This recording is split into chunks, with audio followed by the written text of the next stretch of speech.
Hello, gamers. Happy fucking Easter. I don't know if that was sacrilegious just there or not. If you don't celebrate Easter, then who cares? If not, happy Sons of the Forest update. Now, this is the update number 3, and only my second time covering these updates since the early access of Sons of the Forest. But pretty much what we do here is I kind of talk about what's been added and, what changes you may notice to the game. And this time around, I'm going to try to get some footage beforehand. That's why I'm giving myself the weekend to kind of research some of this stuff, and if there's any changes, I'll of course change what I'm saying later, but for right now, let's go ahead and dive right into the patch notes of the game. Now, the list of features for this update seems kind of short. There's only a couple bullet points, but the items are really interesting. First off, we have the Rideable Knight 5.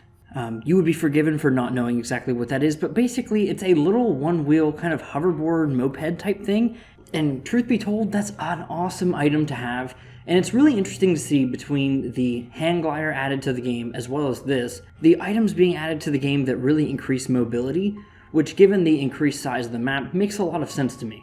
And then next up we also have the night vision goggles, which that's pretty self-explanatory. The nighttime in this game, and even in the caves, is pretty dark. But I think a good implementation of night vision goggles really will increase the horror potentials of this game. And finally, it was kind of teased in the trailers for the game, and people were kind of wondering where it would be. We have solar panels, light bulbs, and wires added to the construction system. It is noted that this is a first pass to the solar power earlier on in the patch notes, so that's pretty interesting to see as well, that we should hope for more, I would say even more advanced items to be added, so pay attention to see how the crafting system works as far as the solar panels go, and hopefully we can get some pretty interesting stuff. And another thing that was added was that ramps and stairs can now be built between like a beam and a wall, which is really cool because this was an issue that I had while playing the game. It was just something that, it's more of an annoyance. This almost seems more of a fix than a full-on feature, but I mean, pretty cool all the same. Another thing in my review that I talked about was there weren't enough traps in the game that you could build, or at least the ones from the first game were missing. We do have a new type of spring trap, which I'll be showing on the screen here. And then we finally, in replace of the mannequins, have the working armor racks. And once again, some of this stuff is going to be on screen here. And finally, for new features, we have the option to delete saves, which is good, I guess. It's basically to not make the number of saves build up so high that the Steam cloud syncing was having any issues. And they've also limited that number of save slots to 30 as well. So that's really nice.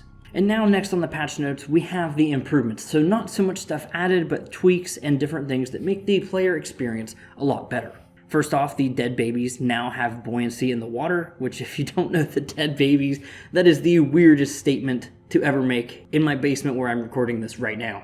Next up, Mr. and Mrs. Puffton's clothes now burn when they are burned, so that's really cool.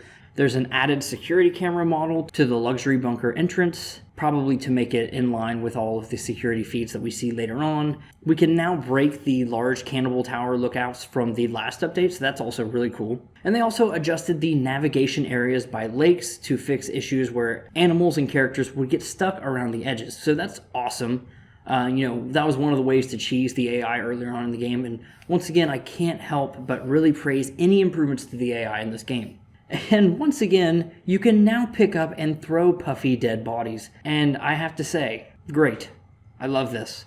Once again, something else I didn't think I would ever mention in my basement. And with that being said, we now are able to dismember dead characters with melee weapons a lot easier. And this is basically, outside of disturbing, something that you could do pretty easily in the first game, and it made it really easy to get some of those key parts.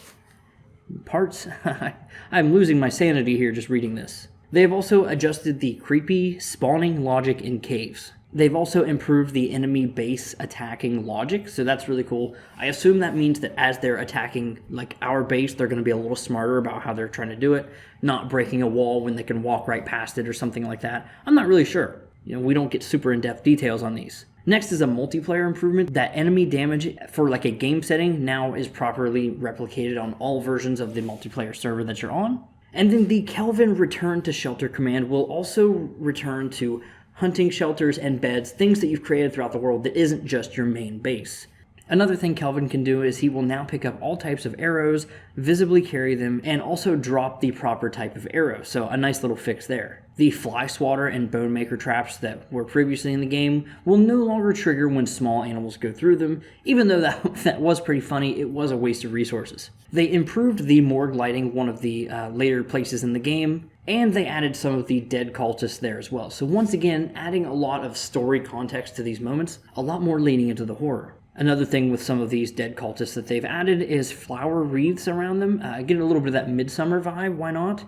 Another thing here that probably most people won't deal with is added the world position fixer to block player from going outside of bounds, pretty much on the X and Z axes, so that's okay, I guess. I mean, I don't really know what to say. They've also seemed to put out a quarter resolution fix to things like the minimap and the book pages. That way when players are using lower resolutions or lower texture settings, they will actually still be able to use these items. Another multiplayer fix is actually that the clothing will finally properly fit your body in multiplayer, so that's another good one.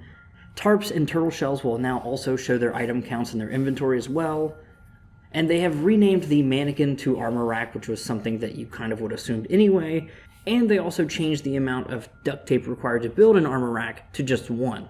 They have added a shimmy area after the boss fight in the Hell Cave right at the end, and I assume that's so you can't cheese him at the very end by actually just killing him in the one way that I was able to on single player. And they've also made it possible to leave the Hell Cave if you're re-entering it after already completing the game, which I didn't actually try this, but it's a good thing I didn't. And then I guess creepies will now be hidden if they manage to wander into any cutscenes, which I never noticed that before.